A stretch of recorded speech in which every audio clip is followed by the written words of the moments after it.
দেখো এখানে আরেকটা অঙ্ক যেটা আমরা পেয়েছি, এখানে বলেছে একটি পরীক্ষায় ৭৬ নম্বর অঙ্কটা, একটি পরীক্ষায় মোট পরীক্ষার্থীর সংখ্যা কত ছিল সেটা জিজ্ঞাসা করেছে।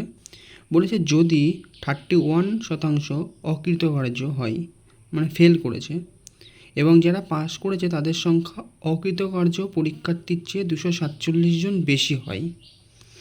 অতএব আমাকে জিজ্ঞাসা করেছে 100% যদি আমি ধরি 31% ফেল করেছে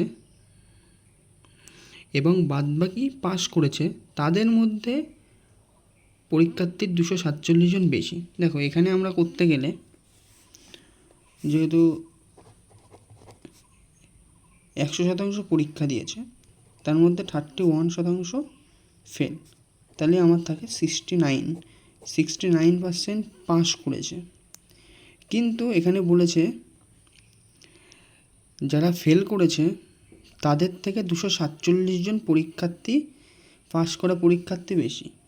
তো আমরা যদি এইটার থেকে 31 মাইনাস করে দিই,